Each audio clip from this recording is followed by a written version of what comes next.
Bismillahirrahmanirrahim. Assalamualaikum warahmatullahi wabarakatuh. Ketemu lagi pada video pengantar untuk mata kuliah konseling keluarga dan perkawinan. Baik, kita setelah masuk di pertemuan keempat ya. Ya, pada materi kali ini saya akan membahas kaitannya dengan dimensi pernikahan. Jadi kalau kemarin kita sudah membahas pengertian keluarga, asumsinya saya harap teman-teman jadi bisa memahami ketika menjadi seorang konselor itu bisa melihat keluarga itu sebagai sebuah sistem. Maka eh, acuannya ketika kita menjadi seorang konselor keluarga dan perkawinan yang kita lihat kalau klien datang maka bisa diasumsikan sistemnya berjalan tidak baik sehingga perlu kita gali informasi kaitannya pada bagian mana interaksi yang tidak berjalan dengan baik gitu ya. Ya, sama juga pada pernikahan karena kita konseling keluarga dan perkawinan, maka pada pernikahan juga kita perlu untuk mengenali gitu ya. Yang pertama, kita tetap mengacu pada teori sistem, di mana couple system ini dianggap sebagai justru sistem yang pertama dan utama gitu ya dalam keluarga.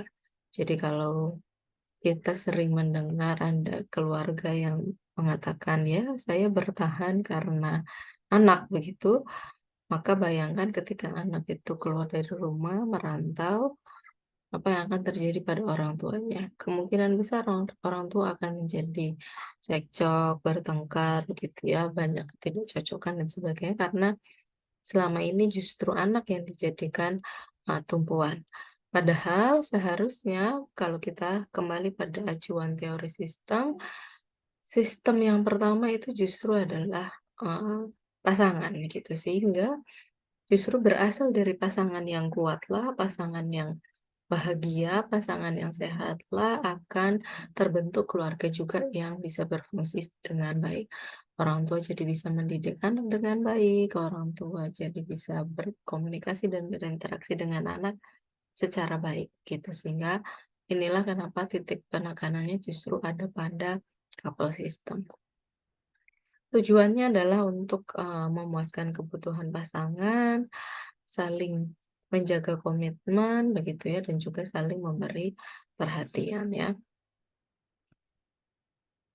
Selain itu pada sistem teori kita tidak bisa lepas dari yang namanya boundaries.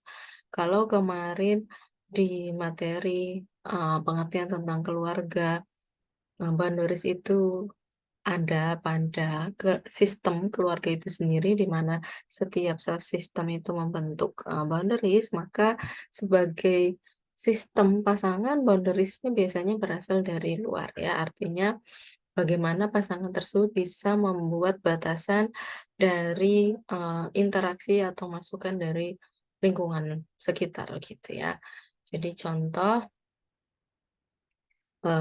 misalnya ada masukan, nasihat begitu ya dari orang tua atau mertua begitu ya kepada pasangan gitu ya. Bagaimana pasangan itu akan menyikapi? Bagi pasangan yang batasannya jelas atau disebut dengan clear boundaries, maka pasangan ini bisa memilih dan memilah gitu ya. Masukan, kritik, saran, nasihat dari mana dan yang seperti apakah yang akan dipertimbangkan gitu ya.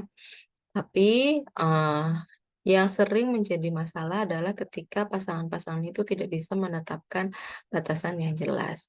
Terlalu kaku misalnya, terlalu kaku jadi sama sekali tidak bisa mendengar, menerima begitu ya, kritikan, saran, masukan, nasihat dari siapapun gitu. Ini juga berbahaya karena artinya bisa jadi pasangan itu tidak ingin mengembangkan diri ya, karena sudah saklek saya maunya begini ya begini. Orang lain mau bilang apapun tidak ada pengaruhnya gitu ya.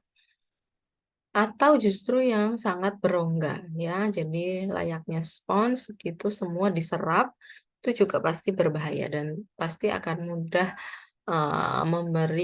menjadi satu sumber masalah pada pasangan tersebut gitu ya. Ketika yang istri juga mendengarkan semua komentar orang, suami mendengarkan semua komentar orang, mau ikut sana, ikut sini gitu, ternyata nggak sesuai pada, dinamika pasangan tersebut. Sehingga ini jelas akan bisa menimbulkan masalah. Sehingga yang paling tepat adalah batasan yang jelas gitu ya, atau clear boundaries.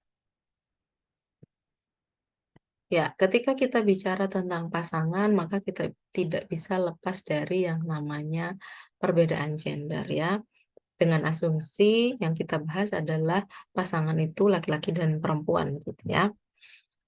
Ada tiga kategori dalam perbedaan gender. Yang pertama ada fisiologis, yang kedua aturan atau peran, yang ketiga cara berkomunikasi dan juga mengekspresikan perasaan.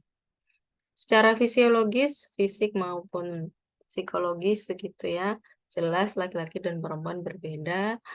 Yang salah satu contoh yang mungkin bisa kita lihat adalah bagaimana laki-laki dan perempuan ketika menanggapi konflik begitu ya.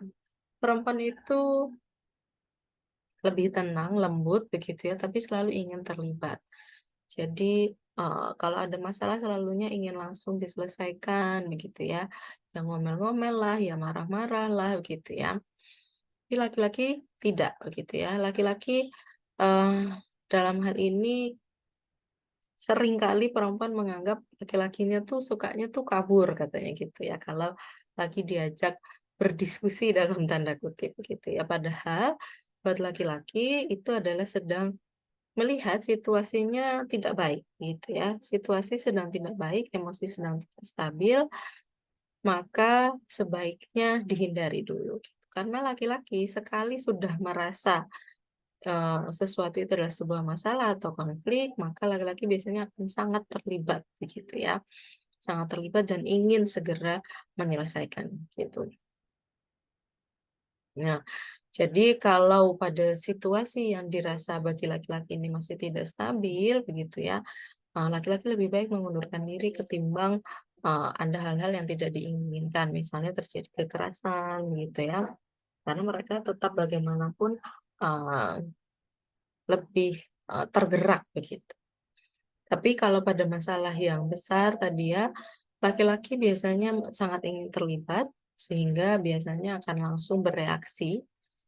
Kalau perempuan, justru malah toleransinya biasanya juga cukup tinggi, sehingga masalah itu kadang mau besar atau kecil ya dianggapnya sama, tapi laki-laki tidak gitu ya. Ini jadi dua hal yang berbeda. Maka kalau kita kembalikan pada Eee, inti dari konseling keluarga dan perkawinan, melihat dari perbedaan fisiologis ini, yang menjadi, titik penekanannya adalah bagaimana pasangan ini mampu untuk saling, berkompromi, berdiskusi kaitannya dengan perbedaan ini.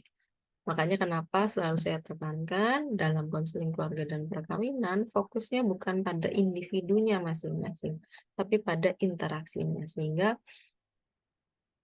ketika perbedaan ini muncul dan menjadi sebuah masalah, maka yang dilihat adalah bagaimana cara pasangan ini berinteraksi. Karena bagaimanapun perbedaan itu akan selalu ada ya. Meskipun pada pasangan yang bahagia, pernikahan yang bahagia, biasanya perbedaan ini tidak nampak. Ya karena tadi, karena mereka bisa berdiskusi dengan baik, membangun interaksi yang baik gitu ya. Yang kedua, perbedaan aturan dan peran yang mana ini sangat dipengaruhi oleh budaya dan juga lingkungan begitu ya.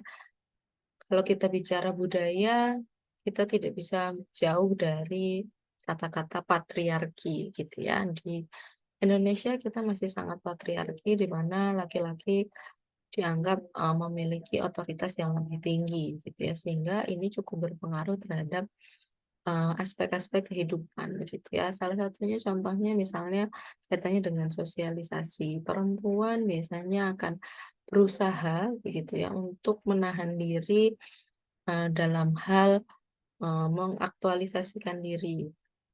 Pendidikan tidak jauh lebih tinggi daripada laki-laki, pekerjaan tidak jauh lebih stabil daripada laki-laki, karena akhirnya perempuan merasa punya stigma kalau saya pendidikannya sudah sangat tinggi, pekerjaan sangat stabil, biasanya laki-laki itu minder untuk mendekati. Pun sebaliknya, ketika, budaya ini juga melekat pada diri kita, maka laki-laki juga akan merasa sangat mau berjuang untuk bisa mencapai tadi ya, level yang lebih tinggi gitu. Sehingga mereka jadi jauh nampak lebih kompetitif, agresif begitu ya, karena merasa saya harus jadi yang terbaik begitu, karena nanti saya yang akan menjadi pemimpin di dalam keluarga, gitu ya. Sehingga ini juga cukup berpengaruh pada status hukum dan ekonomi, begitu ya. Di mana misal contoh, perusahaan-perusahaan tuh biasanya akan berpikir sekian kali begitu ya ketika akan menerima karyawan perempuan yang jumlahnya sangat banyak. Gitu. Karena resiko karyawan perempuan terutama yang sudah menikah adalah hamil, kemudian melahirkan, maka akan mengajukan cuti yang cukup panjang gitu ya, yang mana akhirnya pasti akan berpengaruh pada pekerjaan.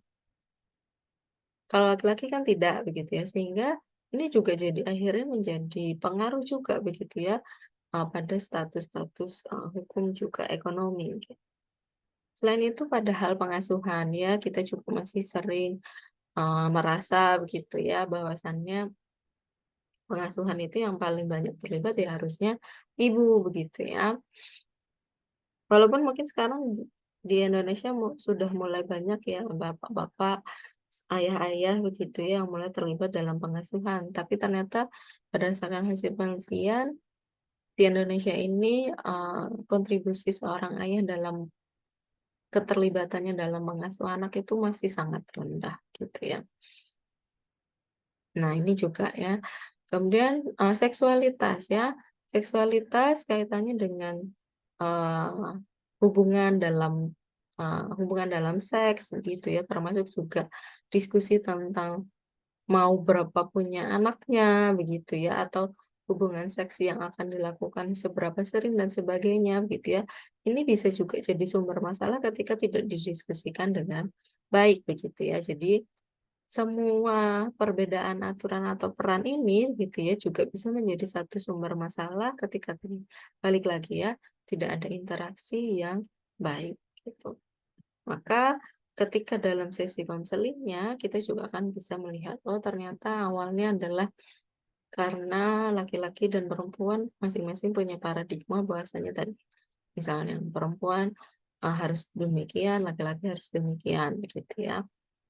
Dan ternyata nggak cocok, nggak match gitu ya, sehingga interaksinya tidak berjalan dengan baik. Yang ketiga, cara berkomunikasi dan juga mengekspresikan perasaan ya. Banyak kita tahu perempuan itu biasanya lebih banyak komplain begitu ya, merasa yang laki-laki itu, "Kenapa sih laki-laki itu nggak peka, nggak perhatian?" Katanya begitu ya. Yang laki-laki merasa, "Saya sudah cukup perhatian kok," gitu, "tapi kenapa masih sering salah?" Katanya begitu ya. Jadi ternyata caranya yang berbeda gitu ya. Perempuan senang ketika dipuji, dibilang, disampaikan bahwasannya suami itu menyayangi, mencintai begitu ya, "I love you," misalnya begitu ya. Itu perempuan suka, tapi buat laki-laki itu sesuatu yang membuang-buang waktu, karena cara mengekspresikan perasaan bagi laki cukup dengan, perilaku ya, bekerja, menafkahi, bertanggung jawab pada keluarga itu adalah bukti dan bentuk atau cara mengekspresikan perasaan gitu ya. Nah itu kan jadi kadang-kadang timbul masalah juga ya ketika yang perempuan sering merasa yang laki-lakinya nggak perhatian, cuek, nggak peka, nggak sensitif dan sebagainya gitu ya. Padahal yang laki-lakinya selama ini merasa saya sudah cukup cukup memberikan segalanya begitu ya untuk, pasangan gitu, tapi karena tadi caranya yang berbeda. Sehingga balik lagi ini juga perlu adanya diskusi, interaksi yang baik gitu ya. Eee, Misal gitu ya, perempuan-perempuan, eee, sampaikan secara langsung apa yang sebetulnya ingin apa yang diharapkan dari suami begitu ya. Jangan bilang kamu tuh nggak perhatian tuh seperti apa, misalnya ketika pulang dari kantor tuh jangan langsung lihat HP, sapa saya dulu misalnya, itu spesifik ya, jadi lebih spesifik, sampaikan secara spesifik, laki-laki menjadi lebih mengerti. Karena buat laki-laki ketika melakukan action, itu memang cara mengekspresikan perasaan gitu ya. Jadi akhirnya dua-duanya bisa dapat begitu. Nah itu mungkin ya salah satu cara, supaya bisa terjadi interaksi yang baik gitu ya. Dan juga sebetulnya laki-laki itu lebih otonom dan serta selalu ingin mempertahankan peran. Maksudnya apa gitu ya, jadi laki-laki itu sekali dia merasa sudah bertanggung jawab pada keluarga begitu ya, maka seutuhnya dia akan merasa penuh bahwasanya ini tanggung jawab saya membawa keluarga ini menjadi baik, bahagia misalnya gitu ya. Jadi seketika saja ada masalah pada istri, anak, begitu ya, sampai anak, istri merasa sedih, kesusahan, laki-laki itu biasanya akan merasa gagal gitu ya, menjadi seorang pemimpin gitu ya. Maka biasanya laki-laki memilih untuk menyendiri begitu ya, mencoba untuk menelaah, karena tadi ingin mempertahankan perannya dan juga lebih mandiri tadi, lebih otonom. Kalau perempuan ketika udah ada masalah, akan lebih mudah begitu ya bagi mereka untuk terfikir meminta bantuan gitu ya, sampai datang ke konselor, psikolog begitu ya. Perempuan memang, eee, bisa sampai ke sana gitu ya.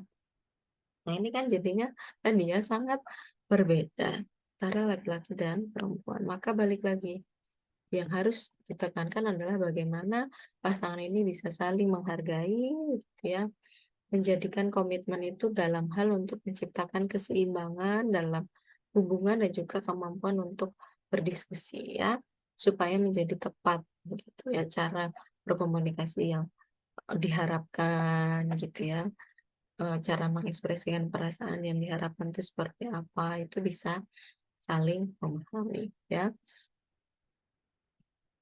Kemudian adalah, perbedaan budaya ya, ternyata budaya juga turut berpengaruh, ke dalam isu-isu yang mungkin muncul dalam pasangan gitu ya. Karena budaya itu yang menciptakan kebiasaan ya, cara berpikir, sudut pandang, cara menyelesaikan masalah gitu ya. Ketika pasangan ini berasal dari 2 budaya yang berbeda, bisa jadi itu menjadi sumber masalah. Karena tadi ya, budaya tidak hanya tentang adat istiadat begitu ya, tapi sampai ke kebiasaan, cara berpikir, cara menyelesaikan masalah, cara sudut pandang begitu ya. Nah, sehingga ini juga perlu, untuk didiskusikan dan bahkan bagi seorang konselor perlu juga untuk paling tidak memahami gambaran umum, budaya dari klien yang datang gitu ya. Ternyata klien yang datang adalah suami istri dari budaya yang berbeda gitu ya, maka, eee konselor perlu untuk paling tidak ya, memahami gambaran umum budaya dari masing-masing ya, baik dari suami maupun istri begitu ya. Sehingga, harapannya ketika konselor sudah memahami gambaran umum, budaya masing-masing pasangan, jadi bisa, eee, membangun begitu ya, membantu untuk membangun interaksi yang baik gitu ya. Bisa dengan contoh membangun satu, ritual baru begitu ya, atau kebiasaan atau aktivitas baru yang mana mungkin bisa mewakili 2 budaya misalnya gitu ya, 2 kebiasaan tadi gitu. Sehingga, budaya dirasa juga perlu begitu ya untuk dipahami. Baik, ini adalah, pengantar dari saya untuk dimensi pernikahan bagian pertama. Nanti, bagian kedua akan saya lanjutkan pada pertemuan selanjutnya. Ya, baik, mudah-mudahan apa yang saya sampaikan kali ini bisa, memberi gambaran, terutama ketika kita berada pada posisi sebagai seorang konselor, gitu ya. Karena memahami dimensi pernikahan artinya kita juga bisa memahami sebetulnya asal sumber masalah dari pasangan yang datang kepada kita gitu ya, klien yang datang kepada kita sebetulnya dari mana? Apakah memang dari perbedaan gendernya, yang kaitannya dengan peran, atau misalnya dengan, eee, cara berkomunikasi misalnya gitu ya, atau karena memang perbedaan budaya gitu ya. Baik, mudah-mudahan apa yang saya sampaikan kali ini bisa membantu teman-teman dalam memahami materi. Ada salah dan kurangnya dari saya mohon maaf. Salam sejahtera untuk kita semua. Wassalamualaikum warahmatullahi wabarakatuh.